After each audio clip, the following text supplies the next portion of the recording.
mu'alliful kitab ta'lim muta'alim. Al-Fatihah. A'udzubillahi minasyaitonir rajim. Bismillahirrahmanirrahim. Alhamdulillahirabbil alamin arrahmanir rahim maliki yaumiddin. Iyyaka na'budu wa iyyaka nasta'in. Ihdinas siratal mustaqim. Siratal ladzina an'amta 'alaihim ghairil maghdubi 'alaihim waladdallin. Amin. Bismillahirrahmanirrahim. Kita doa sama-sama mau belajar. Rabbi zidni, kalau bersalah sendiri, Rabbi zidni ilman nafi'a warzuqni fahman wasi'a. Allahumma inni na'udzubika min ilmin la yanfa' wa qalbin la yasha' wa du'a la yusma' wa amalun la yurfa'. Allahumma inna na'udzubika min hadhil arba'. Amin ya rabbal alamin. Wassallallahu alhamdulillahirabbil alamin. Tandanya ustazah ada di halaman 56 kitab yang ini. Tandanya ustazah Fatimah ada di halaman 56. Apa betul? Faslun fi bidayatis sabaq wa qadratuhu wa tartibuhu. Betul ya? Bismillahirrahmanirrahim. Dengan berat hati, dengan terpaksa, dengan udzur kami melanjutkan ya. 55 tandanya ada di 56. Kalau yang ini kemungkinan yang itu beda. Oh iya, yang kayak gini tuh 55. Ya, kemungkinan ya. Kemarin saya WA beliau, ustazah mohon ikhlas dan redhonya. Insya Allah kitab akan saya lanjutkan sampai selesai. Sudah dibeli, jangan sampai nganggur. Kita belajar sama-sama. Kemudian saya juga izin sama guru saya untuk mengajarkan kitab yang mana kitab ini di pondok saya tidak dipelajari secara khusus, akan tetapi saya pernah kajian ini dengan beliau pondok pesantren, pengasuh pondok pesantren Langitan, Abdullah Fakih. Mudah-mudahan apa nanti yang saya sampaikan mereka redho semua. Alhamdulillahirabbil alamin bi nasta'in ala umurid dunya waddin wassalatu wassalamu ala asyrafil anbiya al mursalin wa ala alihi washabihi ajma'in. Rabbi shrah li sadri wa yassir li amri wahlul 'uqdatam min lisani yafqahu qawli. Amma ba'du. Yang saya hormati semua majelis taklim, jamaah majelis taklim Baitul Thalibat bulanan maupun mingguan, wabil khusus ukhtina fillah Ibu Ustadzah Sri Umiati. Semoga senantiasa diberikan kemudahan dalam setiap urusannya, dan kita yang hadir semua diberi keberkahan, kemudahan pada setiap urusan kita masing-masing. Sebelum saya lanjutkan materi, saya mau mengingatkan bahwa hari ini kita memasuki tahun baru. Betul ya? Hari ke-3. Betul? Hari ke-3. Mudah-mudahan kertas yang kita punya, lembaran baru yang kita punya masih putih. Amin. Mudah-mudahan yang kemarin sudah dihapus dengan doa awal tahun dan akhir tahun. Semoga lembaran kita yang sekarang ini masih bersih. Kita niatkan dari sekarang semoga satu lembar ke depan, lembaran 1 tahun ke depan senantiasa putih. Dengan menjaga hawa nafsu, menjaga keinginan-keinginan yang tidak baik. Di bulan Muharram ini adalah bulan yang kedua, afdholus syam syahrul Ramadan. Afdholus syam min ba'di Ramadan. Keutamaan puasa setelah Ramadan syahrul Muharram, yaitu di bulan Muharram. Jadi kehebatan puasa setelah nomor 1 kan Ramadan nih wajib kita ya. Nah setelah Ramadan itu nomor 2 adalah puasa di bulan Muharram. Ini belum terjadi nih, maka saya mengingatkan. Syukur-syukur kita semua bisa melaksanakan. Yang udzur gimana? Nggak usah sedih, nggak usah galau, nggak usah ya mau puasa Arafah nggak mau puasa Asyura nggak dapet deh tamunya datang, nggak usah. Justru itu Anda mengklaim atau memprotes qadarullah. Nggak boleh, Bu, nggak boleh. Ya udah dikit lagi padahal gitu ya, udah niat sahur padahal nggak, jangan kayak gitu, nggak boleh. Itu namanya ibu-ibu protes sama Allah atas takdir yang Allah kasih ke kita. Nggak ada lagi orang ngaji seperti itu.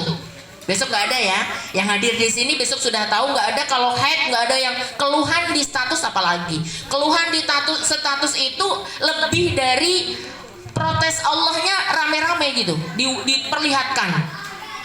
Maka nggak boleh, tetap bersyukur apapun itu keadaannya gitu.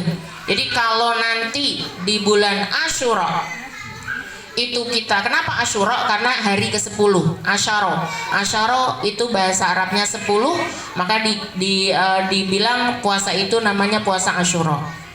Tanggal 10 Muharram, puasa terbaik setelah Ramadan. Niat dari sekarang, supaya sekarang malaikat juga udah mencatat, oh si fulanah mau puasa nanti di Asyura. Niatnya sekarang. Kemudian Asyura itu puasanya harus didampingi dengan tasu'a. Tasu'a itu tis'a. Tis'a itu artinya bahasa Arab daripada 9, hari ke-9. Harus didampingi dengan hari ke-9. Kenapa begitu? Karena Asyura itu orang Yahudi pun puasa, orang kafir pun puasa. Sebelum Rasulullah mengerjakan tasu'a, Rasulullah memang belum pernah. Gini Ceritanya gini, Rasulullah bertanya kepada kaum Yahudi, wahai Fulan gitu, kenapa kamu puasa di hari ini? Kata si Fulan, saya menghormati atau mengikuti Nabi Musa, karena Nabi Musa di situ menang daripada Fir'aun. Itu orang kafir seperti itu. Kemudian Rasulullah sampai rumah, di depan sahabat-sahabatnya bilang, andai kata gitu, andai nanti waktu umur aku sampai ketemu Muharram depan, maka saya akan puasa di tanggal 9. Jadi beliau belum puasa. Maka di sini agak diperdebatkan. Ibu-ibu nggak usah takut. Saya punya guru, saya punya sanad, nggak usah takut. Ya. Makanya di sini agak didebatkan karena Rasulullah sendiri belum menjalankan, tapi memerintahkan. Rasulullah kenapa bilang begitu? Rasulullah tahu bahwa 63 tahun beliau sudah nggak ada. Tahun depan tuh udah nggak ketemu sama Muharram gitu. Maka beliau, andai waktuku sampai tahun depan, maka aku akan puasa di bulan Tasu'a. Itu udah niat Rasulullah. Gimana Bu kalau tanggal 9-nya haid, tanggal 10-nya mau puasa, tetap harus didampingin tanggal 11-nya. Bisa dipaham? Insyaallah. Ini namanya ilmu. Kalau kemarin tanggal 1 Asyura, tanggal 1 Muharram jatuh pada hari Jumat, betul ya? Itu persis saya di kendaraan Bu, saya nggak ngitung tanggal, saya naik kendaraan ya bismillah, dan kebetulan niat saya gini, alhamdulillah saya sedang haid, besok saya di perjalanan, niat saya tuh saya akan hajar dengan sholawat nariyah. Niat saya seperti itu. Kesempatan dong, orang haid di perjalanan ngapain? Kan nggak ada teman ngobrol. Saya mau baca sholawat nariyah sebanyak-banyaknya. Niat saya. Sampai agen saya masuk bis, saya tengok ke belakang sepi, nggak ada siapa-siapa. Saya tanya sama Pak, ini baru saya aja yang naik. Iya Bu, nanti sampai Semarang Ibu sendiri. Nanti Ibu saya antar sampai rumah Ibu, rumahnya mana? Wah, deg. Kenapa ya kok bisa nggak ada penumpang? Ini liburan.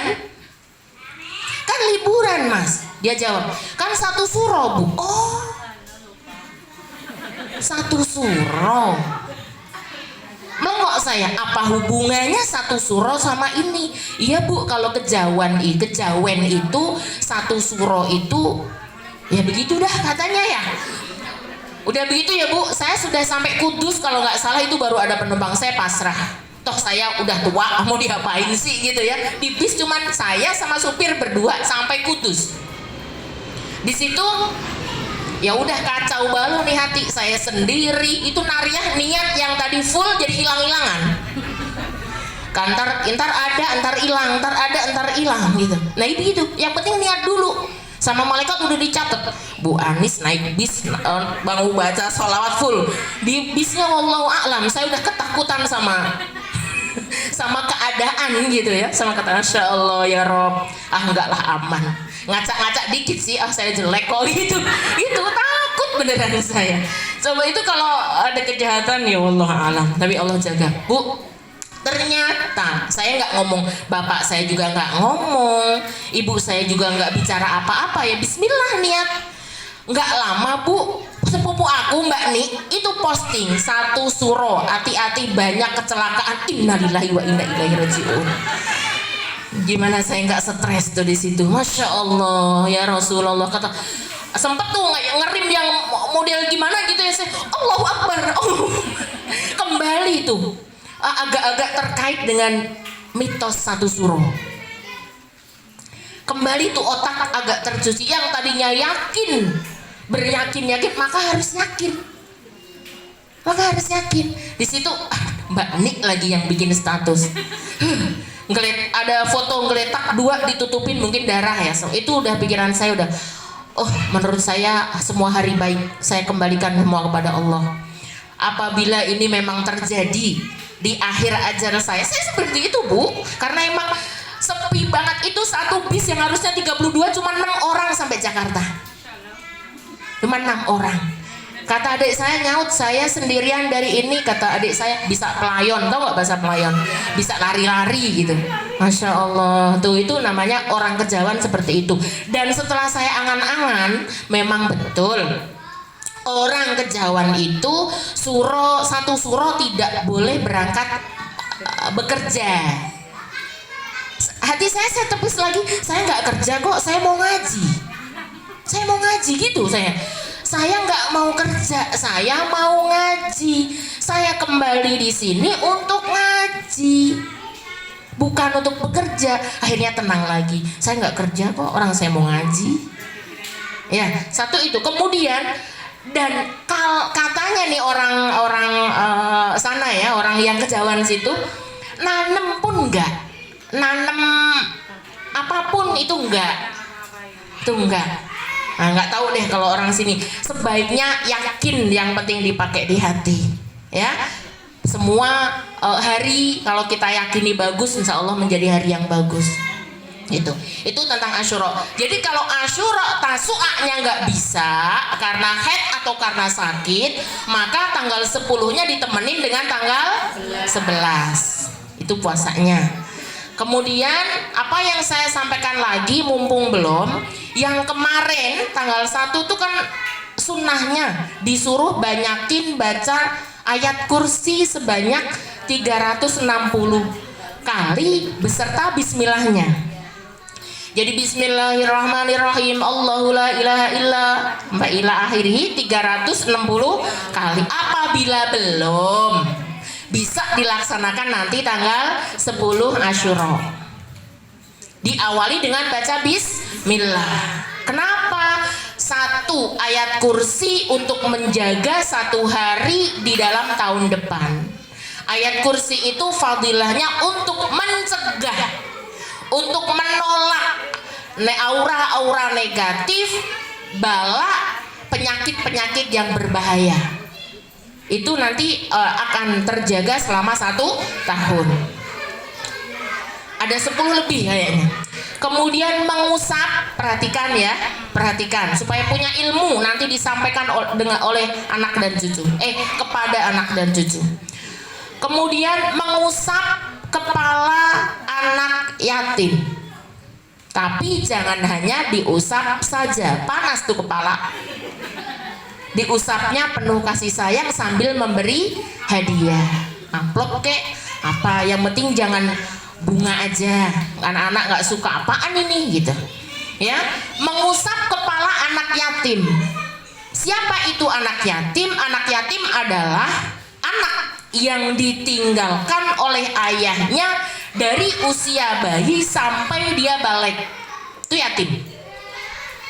Saya ulangi, yatim adalah, ini yang diusap nih ya, yang diusap. Yatim adalah anak yang ditinggal ayahnya meninggal dari bayi hingga dia balik. Itu yang diusap. Sunnahkan untuk mengusap. Bu, saya nggak ada duit sama sekali, ngusap nggak apa-apa. Nah, kamu jadi anak gitu dong. Ya masa iya sih, ciki-ciki kayak apa kalau misalnya lagi nggak ada duit seperti itu. Poin selanjutnya, santunan atau infak. Di situ kita disuruh infak sama anak yatim. Siapa yang harus dikasih? Ayo, siapa yang harus dikasih? Yang dikasih adalah anak yatim yang dari kecil sampai dia mampu dengan finansialnya. Berarti boleh sampai kelas 3 SMP, dianjurkan selagi dia belum punya apa? Belum punya penghasilan sendiri. Bu, ada anak yatim kontrakannya 20 pintu, nggak wajib. Yang ada dia yang nyantunin ibu-ibu. Bedakan, kalau santunan dari kecil hingga dia mampu dalam finansialnya, dalam keuangannya, itu laki-laki. Kalau perempuan dari kecil sampai dia dipinang laki-laki. Iya, betul. Itu santunan ya, ini santunan. Kalau tadi diusap, kalau tadi kecil diusap, jangan yatim udah mahasiswa ibu usap, jangan. Jangan, malah mengundang mudorot, malah mengundang sesuatu. Yang diusap tadi sampai balik aja, kalau yang disantuni boleh sampai dia dewasa atau dia sampai dia punya kerjaan.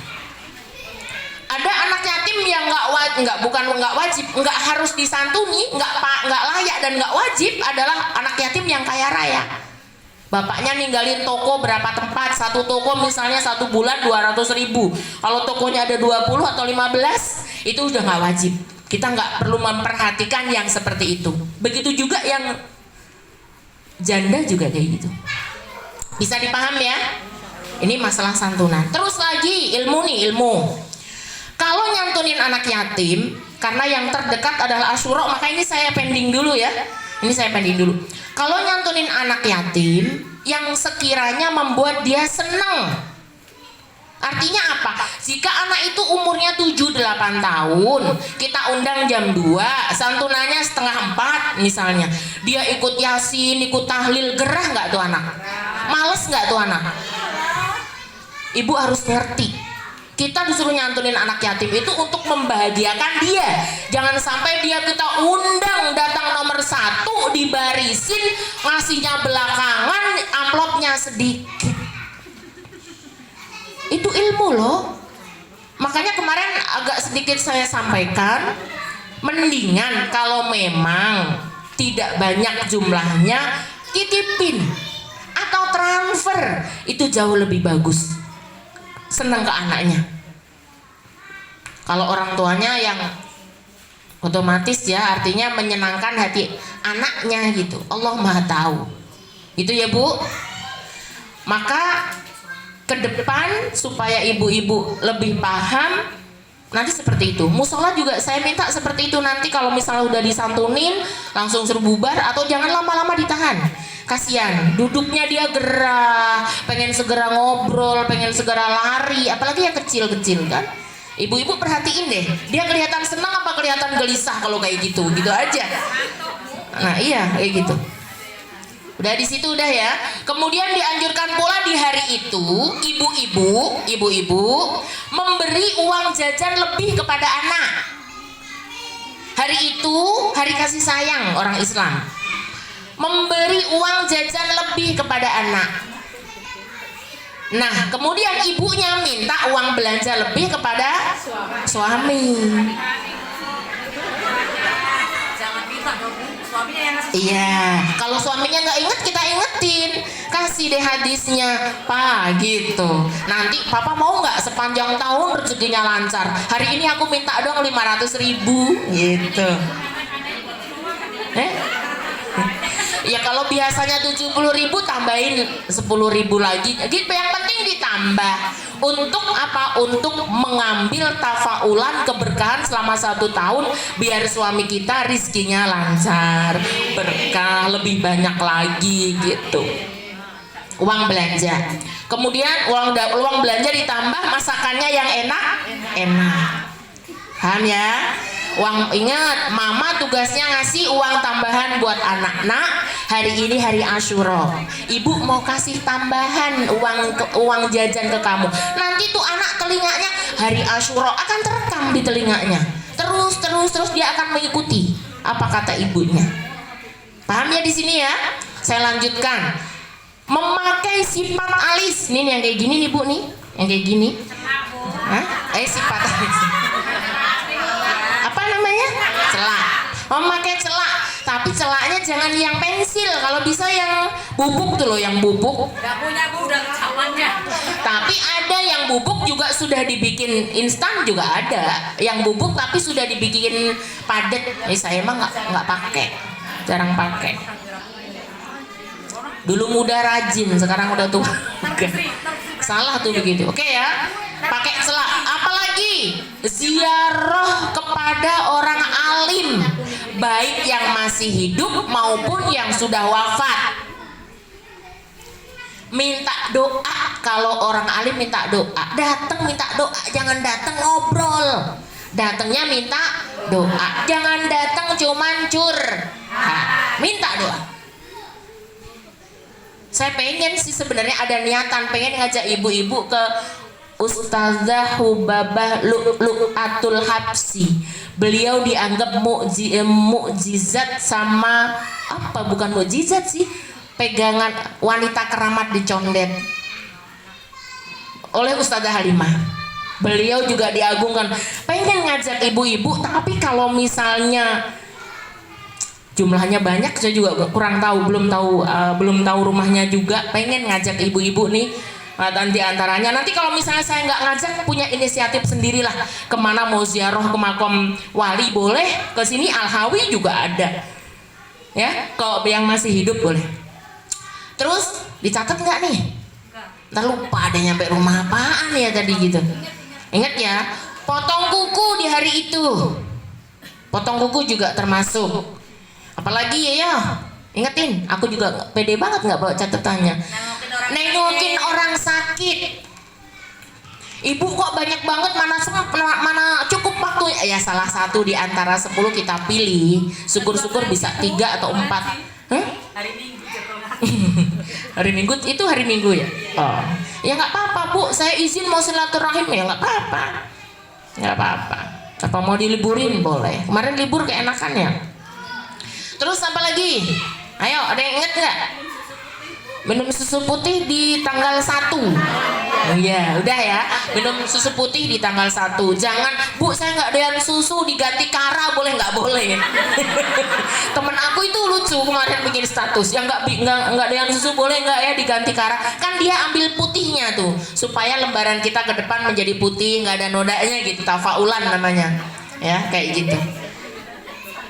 Seperti itu kayaknya yang masalah Muharram saya sampaikan. Intinya kalau masih utang puasa ibu-ibu, kalau masih punya qadha puasa boleh niatnya 2 versi Ustazah Fatimah maupun Ustazah Samirah. Kalau masih punya qadha niatnya 2, tapi niatnya dulu qadha. Kalau versi Salafiyah guru saya, sama-sama benar, tergantung ibu aja. Kalau versi Salafiyah guru saya dulu ngajar itu cukup puasa niat qadha saja. Allah tahu di hari yang sunnah ini kita puasa, maka Allah luberkan pahalanya juga, pahala yang kita puasa di hari sunnah itu. Contoh, puasa Senin contohnya. Kita niat nawaitu soma godin kodoan gitu ya, fi hadis sanah gitu ya, kodok, saya niat puasa kodok di hari Senin besok. Tanpa ibu-ibu saya juga niat hari Senin, enggak. Allah Maha tahu ibu-ibu kodok, tapi ibu-ibu otomatis sudah diberikan hadiah sama Allah, pahalanya pahala puasa Senin gitu loh. Jadi Allah tuh Maha baik. Ini yang satu, versi 1 landasannya itu. Versi 2 yang versi 1 tadi yang Ustazah Samirah katakan itu landasannya adalah innamal a'malu binniyat. Segala perbuatan tergantung pada niatnya gitu. Maka yang mana Bu yang benar? Niat dua-duanya boleh. Yang penting niat puasa wajibnya diduluin. Ya Allah, besok ini Asyura, sekalian saya besok ini hari Asyura, saya mau puasa qadha Ramadan yang utangnya dan puasa Asyura. Kasih 2 niat, dua-duanya boleh. Cuman saya yang nancep adalah Yang versi saya cukup niat kodok. Itu saya cukup niat kodok. Allah Maha tahu kalau kita puasa juga di hari itu, insya Allah dapat fadilahnya. Lanjut, apalagi yang belum nih? Tadi apa itu? Celak sudah, potong kuku sudah, mandi juga di hari itu, baca suratul ikhlas juga di hari itu, kalau bisa 1000 kali. Perbanyaknya zikirnya apa? Hasbunallah wa ni'mal wakil, ni'mal maula wa ni'man nasir. Berapa? Yang banyak, insya Allah akan dicukupi oleh Allah. Dan Bu, hari itu tanggal 10 Muharram itu sebanyak kejadian-kejadian kesulitan, ujian yang luar biasa yang dialami oleh para nabi. Tanggal 10 Allah kasih jalan keluar. Nabi Yunus keluar dari perut ikan, dimutahkan ikan pada tanggal 10 Muharram. Nabi Yunus bin Matta keluar. Nabi Musa dia menang daripada kejaran Fir'aun tanggal 10 juga. Nabi Yunus, saya mau kisah sedikit tentang Nabi Yunus biar ibu-ibu nggak nganggepnya ini dongeng. Yunus bin Matta itu beliau dakwah di Nainawa, negara Nainawa. Tapi di situ dia nggak bisa ngajak hambanya atau kaumnya untuk masuk Islam. Baik sih, tetangga semua baik, hormat semua sama Nabi Yunus. Tersenyum kalau ada acara diundang, baik banget sama Nabi Yunus. Tapi begitu diajak untuk beriman kepada Allah, nggak ada yang mau. Akhirnya Nabi Yunus memutuskan, saya hijrah kali ya. Kok saya nggak berhasil ya dakwah di sini? Saya pindah kali ya. Dibawalah baju, pergilah dia naik kapal. Di kapal itu nggak, kan biasanya ada perakiraan cuaca gitu kan. Di situ harusnya nggak ada badai. Nabi Yunus naik hari kedua, hari ketiga, guncangan kapal luar biasa. Kayak diombang-ambing tuh kapal mau hantam. Ibu-ibu kalau melihat ombak, kalau yang mau penyeberangan tuh begitu kan ya, bus itu yang orang-orang Lampung tuh Mbak Sam paham banget tuh ombak kapal seperti apa. Itu ngebayangin dong kalau kita udah digoyang-goyang seperti itu dan luar biasa. Nahkoda keluar. Wahai semua penumpang, tolong perhatikan saya. Ini nggak musim badai, ini nggak harusnya waktunya ada badai, tapi kapal ini kena badai. Ini kurang lebih ada 3 hal nih ada di sini. 1, kemungkinan besar ada wanita yang lari dari suaminya, ada wanita minggat kemungkinan besar. Kedua, ada kemungkinan ada budak lari daripada juragannya. Yang ketiga, kemungkinan besar ada satu lagi apa ya? Lupa saya. Pokoknya ada yang perbuatan tidak baik.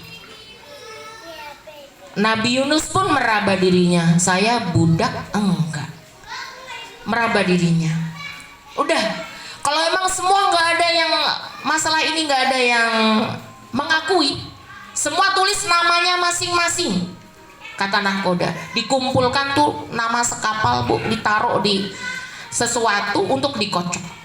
Dikocok pertama, Yunus bin Matta. Oh, enggak, dia kan baik, nggak mungkin, semua orang tahu Nabi Yunus baik, nggak mungkin balikin lagi. Dikocok lagi Bu, dikocok lagi, Yunus bin Matta keluar lagi.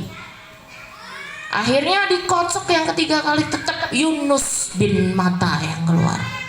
Allah marah karena beliau diamanatin untuk dakwah di Nainawa, beliau tidak sabar pindah. Caranya gini, di Astawana nggak ada yang mau ikut ngaji, saya pergi aja kali dah, gitu ya. Ini bahasa saya. Di Astawana susah banget diajarin sholat, kagak ada orang sholat dan nggak mau diajarin. Kan mendingan nyari yang tempat manfaat gitu. Akhirnya nanti kita berhenti di sini aja ya, yang azan di sini. Itu Yunus diangkat bareng-bareng karena semua pengen selamat. Dilempar ke dalam laut, bertepatan dengan dilempar di laut, Allah buka mulut ikan, namanya ikan nun, gede luar biasa, sehingga Nabi Yunus masuk ke dalam perut. Di dalam Al-Quran nanti kalau baca surat Yunus, di dalam Al-Quran disebutkan Yunus ada dalam 3 kegelapan. 1, di dalam perut ikan. 2, di dasar lautan. gelap tambah gelap. 3, di malam hari. 3 kegelapan menghimpit Nabi Yunus di dalam perut ikan. Enggak cuma sehari 2 hari, ada yang mengkisahkan 6 bulan 36 hari juga ada, 16 hari ada, beda-beda pendapat sampai seperti itu. Maka saran saya, sebagaimana ilmu yang sudah saya terima, tanggal 10 Asyura kesempatan ibu-ibu untuk membuka pintu kesulitan. Biar Allah angkat kesulitan ibu-ibu, mau utang, mau sakit, mau masalah keluarga, masalah anak, kita sama-sama di tanggal 10 Asyura kita minta sama Allah sebagaimana Nabi Yunus minta sama Allah. Sini kah? Kesempatan di situ, ayo mudah-mudahan. Oh, cuman dalam. Ya kita jawab.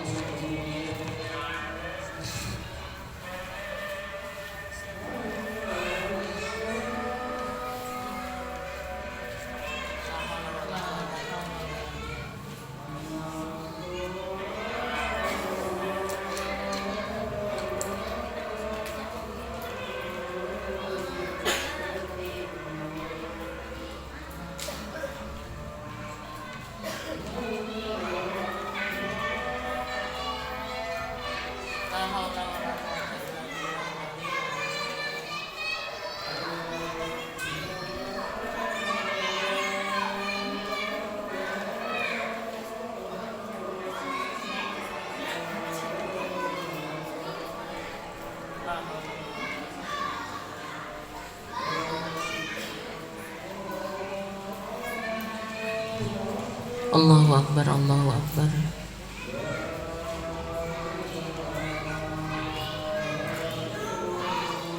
La ilaha illallah Muhammadur Rasulullah sallallahu alaihi wasallam. Bismillahirrahmanirrahim. Allahumma rabb hadhihi da'wati tammah wassalatul qa'imah ati sayyidina Muhammadin al-wasilatal fadilah wa syaraf wa darajatal 'aliyatir rafi'ah wa ba'athu maqaman mahmudan alladhi wa'adta innaka la tukhliful mi'ad. Allahumma inna nas'aluka al-'afiyata wal mu'afata ad-da'imata fid dunya wal akhirah. Allahumma rabbi ij'alna muqimis salati wa dhurriyyatina rabbana wa taqabbal du'a. Rabbi ighfirli wa liwalidayya, rabbi ighfirli wa liwalidayya, rabbi ighfirli wa liwalidayya, rabbi ighfirli wa liwalidayya, rabbi ighfirli wa liwalidayya warhamhum kama rabbana shaghira. Sallallahu alaihi wasallam Muhammadin wa alihi wasallam. Alhamdulillahi rabbil alamin. Maka tanggal 10 Muharram kita berharap, yuk sama-sama semua masalah yang kita punya kita pecahkan sama-sama di 10 Muharram. Mudah-mudahan Allah uraikan masalah-masalah kita sebagaimana Allah menyelesaikan ujian atau mengangkat ujian para nabi. Di dalam perut ikan Nabi Yunus selalu begini, dalam hatinya selalu begini, karena beliau hidup lagi, jadi beliau mengkisahkan. Coba tuh orang daerah saya nggak nolak ajakan saya untuk beriman, saya selamat gitu loh. Jadi Nabi Yunus saat di dalam perut selalu menyalahkan keadaan, nyalahkan warganya, nyalahkan daerahnya, nyalahkan keadaan. Lama-kelamaan beliau Nabi Yunus baru sadar bahwa semua itu adalah kesalahan dirinya. Baru dia bertasbih, la ilaha illa anta subhanaka inni kuntu minadz dzalimin. Di sini kita petik apa? Kalau ada masalah, kalau ada terlilit hutang atau apapun, jangan menyalahkan keadaan. Jangan menyalahkan keadaan, kembali lagi kepada kita. Allah Maha Suci. Berhusnudzon penuh kepada Allah. Mungkin Allah akan memberikan kita yang lebih baik daripada kesulitan sekarang gitu. Ya, jangan nyalakan hari ini nggak jadi ziarah karena hujan sih tadi. Tuh nyalain keadaan nggak tuh kayak gitu? Nggak ngaji karena tadi hujan. Nah itu bukan begitu. Kita kan ada payung buat apa? Kita ada mantel buat apa? Kan gitu. Jangan sekali-kali menyalahkan keadaan. La ilaha illa, tiada Tuhan kecuali la ilaha, la tidak ada ilaha Tuhan yang kuasa, yang menolong, maha pemberi solusi, maha pemberi rizki, illa anta, kecuali panjenengan, kata Nabi Yunus. Illa an, kecuali engkau ya Allah, subhanaka, maha suci engkau. Engkau nggak pernah menaruh saya di Nainawa itu jelek, nggak pernah. Subhanaka, ini sesungguhnya aku kok kuntu, adanya saya ini minal dzalimin, tergolong orang-orang yang zalim. Karena sudah seperti itu. Terus menyesali kalau kita gelapnya malam, gelapnya hati, gelapnya rasanya suntuk banget deh hari ini, pengen duduk di teras, mungkin healing di puncak masih bisa. Stres di rumah liatin dapur, kasur kotor, ngepel, cuci piring, pengen lah sekali-kali ke villa misalnya ini, gitu kan? Masih ada solusi, masih ada hiburan. Tuh kalau di perut ikan mau ngapain? Sumpeknya sumpek, nggak bisa ngapa-ngapain. Kita lapar masih bisa bikin mie, masih bisa cari-cari roti, masih bisa cari-cari apa di rumah, masih bisa. Tuh Nabi Yunus lapar, apa yang dimakan? Dan berbulan-bulan kita masih bisa bergerak. Sesulit apapun di dunia, kita ini masih bisa bergerak. Maka jangan ada keluhan, keluh kesah, enggak. Pusing dikit ngeteh, bikin teh hangat, ada termos, ada kompor. Itu Nabi Yunus mau ngeteh, kan nggak bisa, dia udah gelap, di dalam gelap. Berapa tadi gelapnya? 3. 1 dalam perut, 2 dasar laut, 3 gelapnya malam. 3 kegelapan yang menghimpit dia. Nah kita masih gampang. Setelah la ilaha illa anta subhanaka inni kuntu minaz zalimin, terus dibaca, maka zikir itu masyhur buat memecahkan segala masalah. Punya masalah apapun, zikir itu yang banyak lillahi ta'ala, ikhlas, insya Allah dikasih solusi sama Allah. Minimal 41 kali setiap habis asar atau subuh. Lebih banyak lebih bagus, tapi hati-hati jangan ada riya di sana, karena la ilaha illa anta beda dengan sholawat. Nggak ada riya, nggak ada ditunjuk-tunjukkan, nggak ada, beda. Makanya kemarin minggu saya share sholawat 41, tunjukkan di sini, karena riya pun kalau sholawat tetap dapat pahala. Tapi kalau la ilaha illa anta, ibu-ibu riya, solusi nggak ada, solusi nggak dikasih sama Allah. Adanya zikir itu, maka sebelum muntah biasanya nek dulu, ikan nunnya nek. Kalau yang sekarang ikan apa yang makan orang? Hiu. Paus apa hiu tuh? Paus kira-kira. Tapi zaman dulu dikatakan dia nun yang amat besar. Muntah dia. Ikannya muntah. Bukan Nabi Yunus yang keluar, tapi ikannya yang muntah. Nek dia. Zikirin terus sama Nabi Yunus. Dibikin nek mual dulu sama Nabi, zikirnya muntah, dikeluarin dia di laut, geser juga dia, tergiring ke pantai. Lemes dong Bu, berbulan-bulan nggak makan, udah nggak karu-karuan itu. Kalau nggak mang pelajaran buat kita semua, udah mati ya di dalam. Nabi Yunus juga udah, aku mati nih dalam perut ikan. Dalam Quran disebutkan bahwasanya andai engkau tidak zikir la ilaha illa anta, maka akan aku kubur kamu di dalam itu. Bahkan kata Allah dalam Al-Quran tuh, akan aku bangkitkan kamu dari perut ikan gitu. Enggak tertolong, karena Nabi Yunus mengakui kesalahannya, maka ikan itu muntah dan keluar.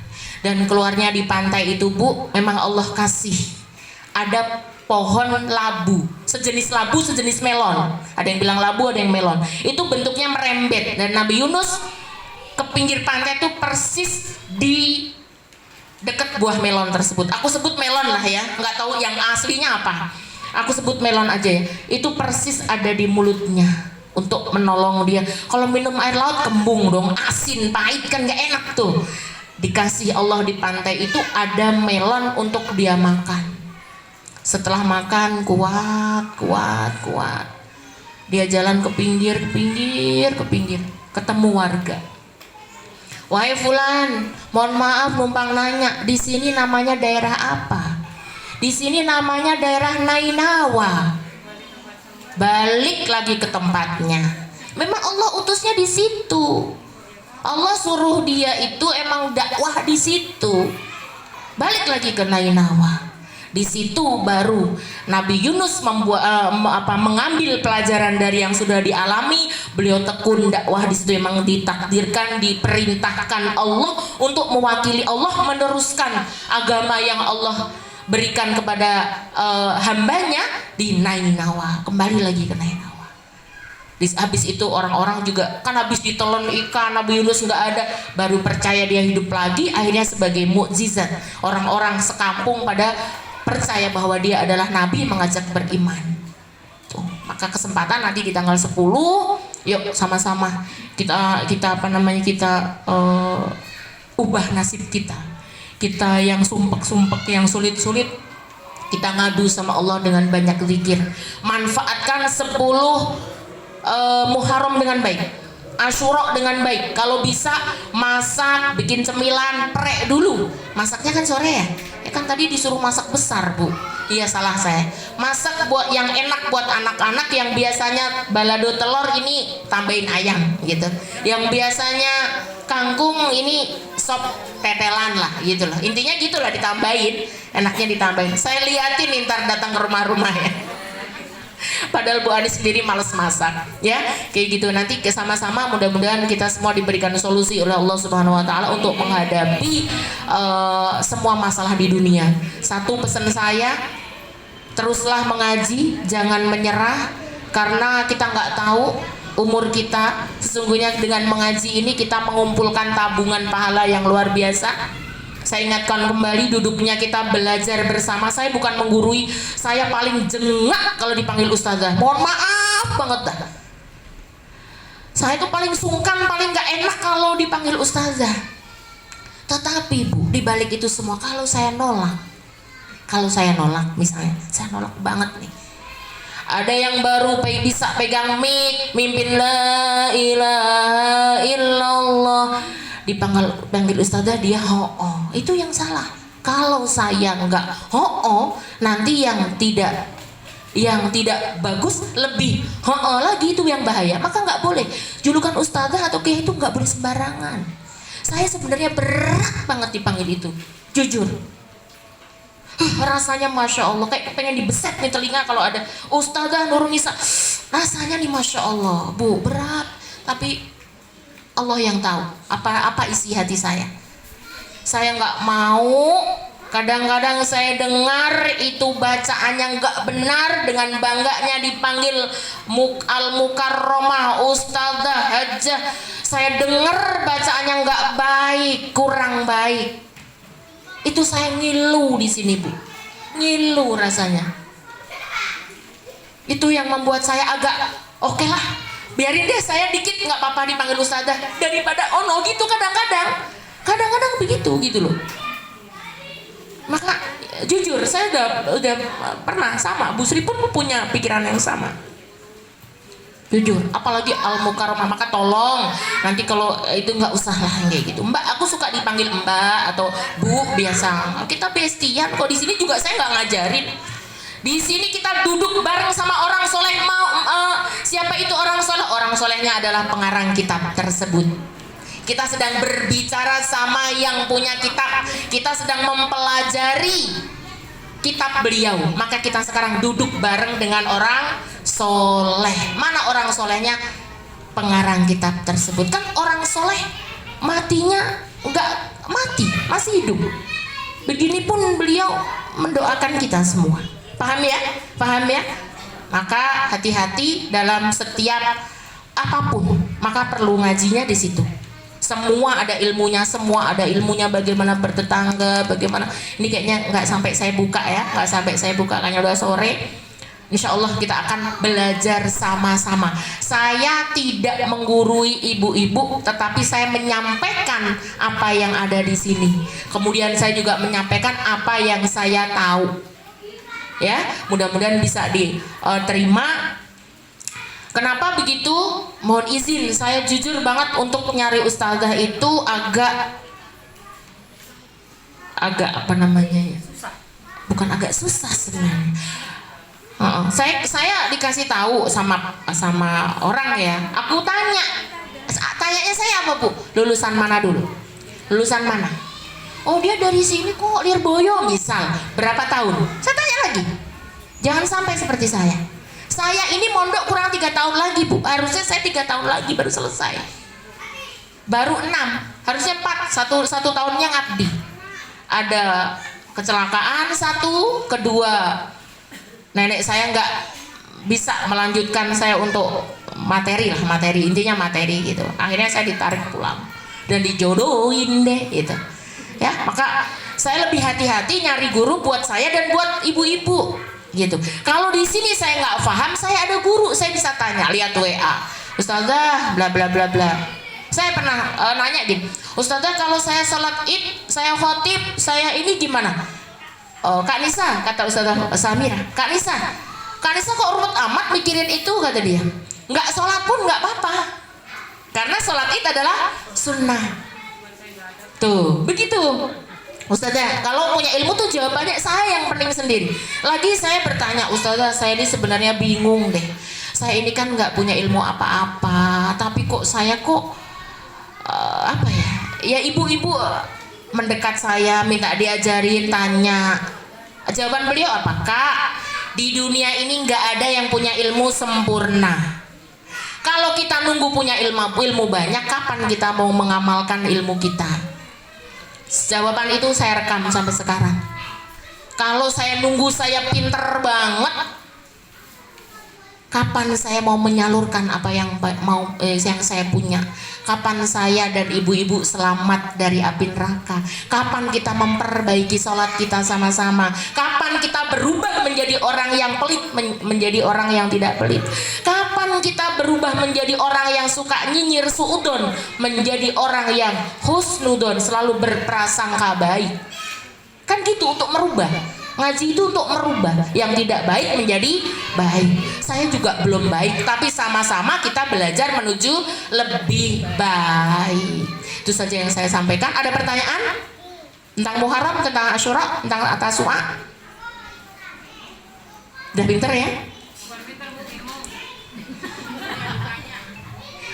Kalau kata guru saya begini, nanya aja nggak bisa, apalagi jawab. Bener nih, nggak ada nih? Ada ya? Oke, berarti salam saya adalah siapkan sedekahmu terbaik buat Asyura. Kita akan sampaikan kepada yang berhak. Kita akan menyantuni. Tadi kan yatim nih, piatu boleh nggak Bu? Boleh. Yang namanya santunan dari yatim. Makanya kita kalau nyari nih ibu, semua pengurus, terutama pengurus nih, saya pesen kalau mau nyari atau mau minta, bilangnya saya minta bantuan santunan, jangan bilang saya minta bantuan yatim, itu salah. Kalau mintanya yatim harus ke yatim. Kalau enggak gini, saya mau minta infak buat hari Asyura. Jadi bisa mengelolanya bebas. Kalau amanatnya buat yatim harus ke yatim. Bisa dimengerti ya? Ya, mudah-mudahan ini. Dan satu nih Bu, satu. Ada yang jabri saya, Bu. Ya, yatim apa piatu ya? Ngomong sama saya, Bu, mau ngambil rapot, aku nggak punya duit. Berapa bayarnya ngambil rapot 1 juta? Yatim. Kalau ditinggal ibu piatu. Ya Allah, saya bilang, ya ini nih PR kita bersama. Nggak ada duit buat ngambil rapot. Ibu nggak bisa kasih 1 juta, tapi hanya 200.000 kalau mau terima. Kayak gitu tuh, siapa yang mau bertanggung jawab kalau nggak kita? Butuh 1 juta untuk ngambil rapot, anaknya nangis kagak ngerti, ya kan? Namanya ditinggal ibu tuh ternyata lebih sedih ya daripada ditinggal ayah. Siswa saya masuk, ada tuh ditinggal ibunya, masuk suka kebalik gamisnya Bu, kembangnya di belakang.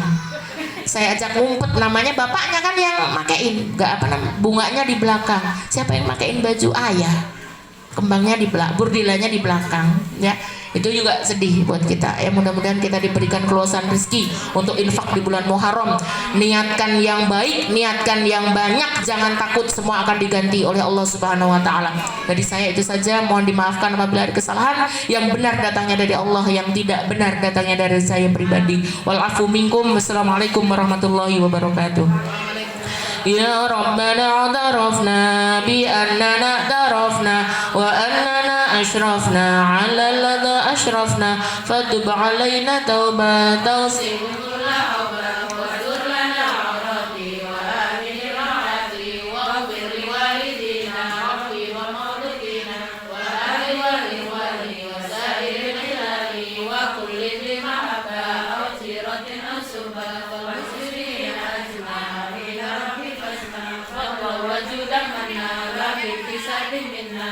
Mustafa Rasulina Taufikul Suli Salawat salam Rabbi alaihi haddal habbi wa alihi wa sahbihi iddatat sisuli walhamdulillahi lakal tanahi al-fatihah.